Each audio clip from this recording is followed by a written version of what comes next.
Hi, ನಾನು Sandeep from tech in Kannada. ಎಲ್ರಿಗೂ ಇವತ್ತಿನ ಬುಧವಾರದ ಟೆಕ್ ನ್ಯೂಸ್ಗೆ ಸ್ವಾಗತ ಸುಸ್ವಾಗತ. ಬನ್ನಿ ಡೈರೆಕ್ಟಾಗಿ ಇವತ್ತಿನ ಟೆಕ್ ನ್ಯೂಸನ್ನು ಶುರು ಮಾಡೋಣ. ಇವತ್ತಿನ ಮೊದಲ ಟೆಕ್ ನ್ಯೂಸ್ ಬಂದ್ಬಿಟ್ಟು ನಮ್ಮ ಯೂನಿಯನ್ ಕ್ಯಾಬಿನೆಟ್ ಸೆಂಟ್ರಲ್ ಗೌರ್ಮೆಂಟ್ನವರು ಒಂದು ಹೊಸ ಆನ್ಲೈನ್ ಗೇಮಿಂಗ್ ಬಿಲ್ನ ತಗೊಂಬರ್ತಾ ಇದ್ದಾರೆ. ಇದರಿಂದ ಆನ್ಲೈನ್ ಗೇಮ್ಗಳನ್ನು ಗೌರ್ಮೆಂಟ್ನವರು ರೆಗ್ಯುಲೇಟ್ ಮಾಡ್ತಾರೆ. ಸೊ ಇದು ಬಂದಮೇಲೆ ಯಾರೂ ಕೂಡ ಇಲ್ಲೀಗಲ್ ಬೆಟ್ಟಿಂಗ್ ಅಪ್ಲಿಕೇಶನ್ಗಳನ್ನು ನಡೆಸೋ ಆಗಿಲ್ಲ ಮತ್ತು ಅದನ್ನು ಪ್ರಮೋಟ್ ಕೂಡ ಮಾಡುವ ಆಗಿಲ್ಲ. ನನಗೆ ಒಂದು ವಿಷಯ ಅರ್ಥ ಆಗಲ್ಲ. ಈ ಬೆಟ್ಟಿಂಗ್ ಅಪ್ಲಿಕೇಶನ್ಗಳಲ್ಲಿ ಲೀಗಲ್ ಬೆಟ್ಟಿಂಗ್ ಅಪ್ಲಿಕೇಶನ್ ಮತ್ತು ಇಲ್ಲೀಗಲ್ ಬೆಟ್ಟಿಂಗ್ ಅಪ್ಲಿಕೇಶನ್ ಅಂತ ಯಾಕಿರಬೇಕು? ಲೀಗಲ್ ಆಗಿ ನಡೀತಾ ಇರುವಂಥ ಬೆಟ್ಟಿಂಗ್ ಅಪ್ಲಿಕೇಶನ್ಗಳಿಂದ ಜನ ದುಡ್ಡನ್ನು ಕಳ್ಕೊಳ್ಳಲ್ವಾ?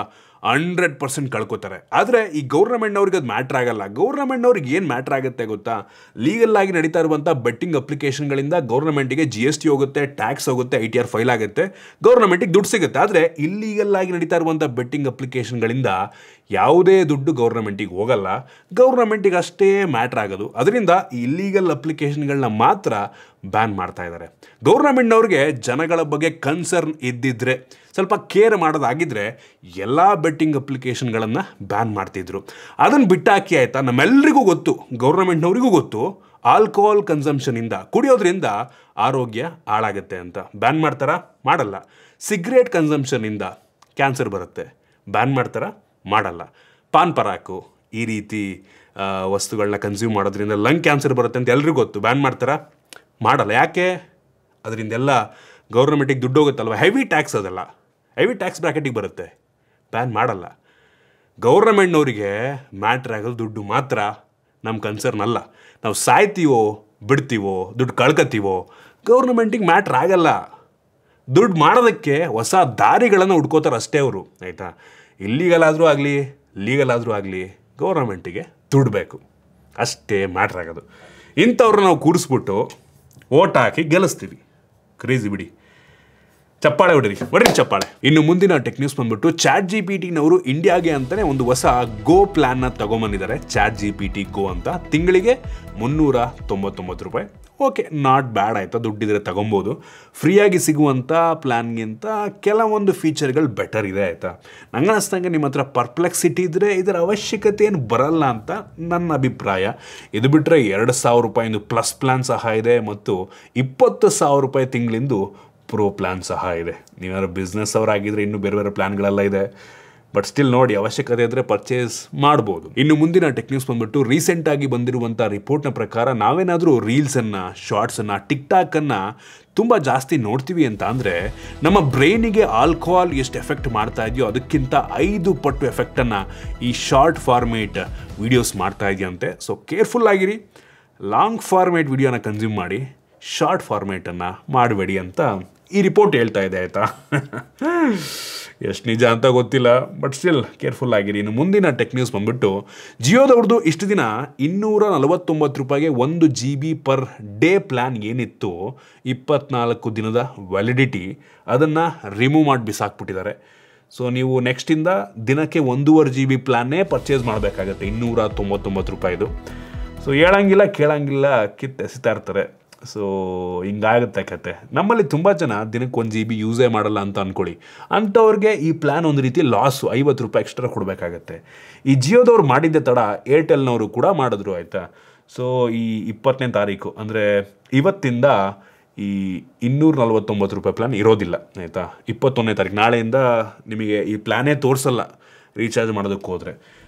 ಏರ್ಟೆಲ್ನಲ್ಲೂ ಸೇಮ್ ಇತ್ತು, $249 1 GB ಒಂದು ದಿನಕ್ಕೆ, 24 ದಿನದ ವ್ಯಾಲಿಡಿಟಿ. ಸೊ ನೆಕ್ಸ್ಟಿಂದ $299 ಮಾಡ್ಕೋಬೇಕು, 1.5 GB ತೊಗೋಬೇಕಾಗತ್ತೆ.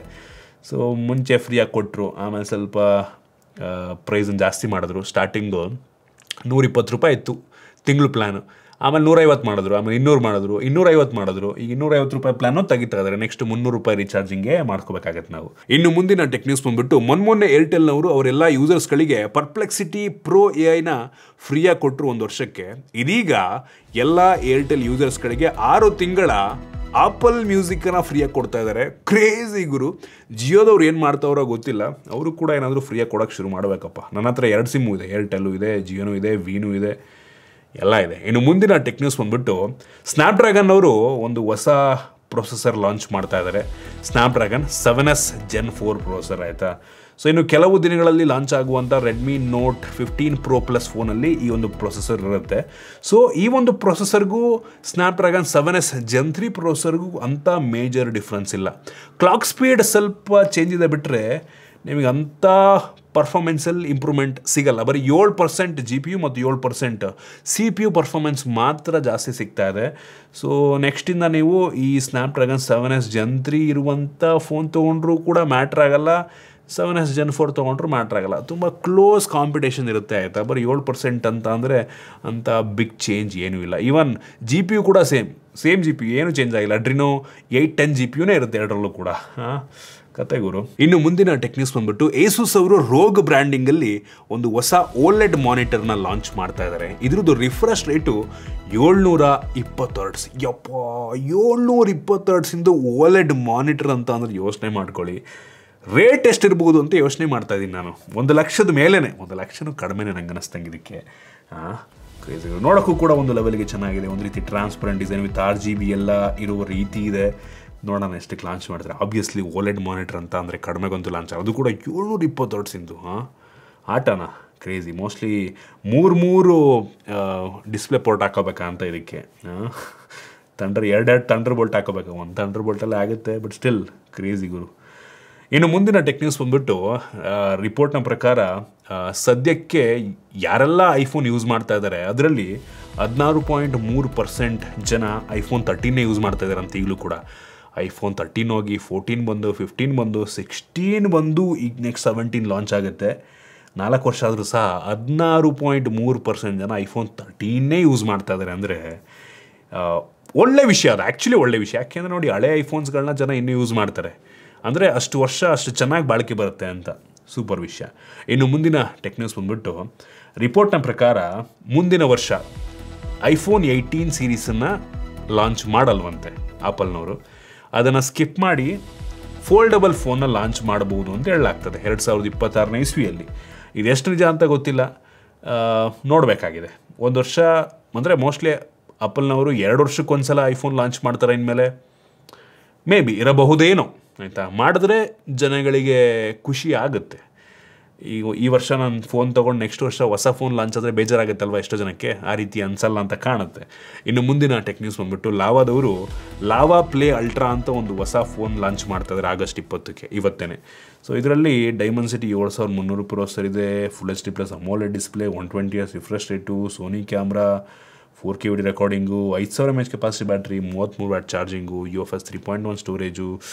ಓಕೆ, ಇತ್ತೀಚೆಗಂತೂ ಲಾವಾದವ್ರು ಎಷ್ಟು ಫೋನ್ ಲಾಂಚ್ ಮಾಡ್ತಾ ಇದ್ದಾರೆ ಅಂತ ಅಂದರೆ ಲಿಟ್ರಲಿ ತಿಂಗಳಿಗೆ 2 ಫೋನ್ ಬರ್ತಾ ಇದ್ದಾವಪ್ಪ ಇವರವು.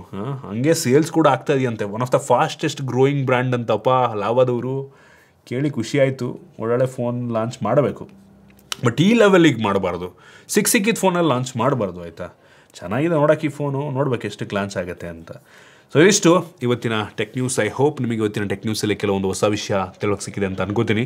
ಇಷ್ಟ ಆಗಿದ್ರೆ ಲೈಕ್ ಮಾಡಿ, ಶೇರ್ ಮಾಡಿ. ಇದೇ ರೀತಿ ನಮ್ಮ ಬೇರೆ ಬೇರೆ ವೀಡಿಯೋಗಳಿಗೆ ನಮ್ಮ tech in Kannada YouTube channel subscribe ಮಾಡ್ಕೊಂಡಿಲ್ಲ ಅಂದರೆ ಈಗಲೇ ಸಬ್ಸ್ಕ್ರೈಬ್ ಮಾಡ್ಕೊಳ್ಳಿ ಮತ್ತು ಬೆಲ್ ಐಕಾನ್ ಕೂಡ ಕ್ಲಿಕ್ ಮಾಡ್ಬೋದು. ಸಿಗೋಣ ಮತ್ತೆ ಮುಂದಿನ ವೀಡಿಯೋದಲ್ಲಿ.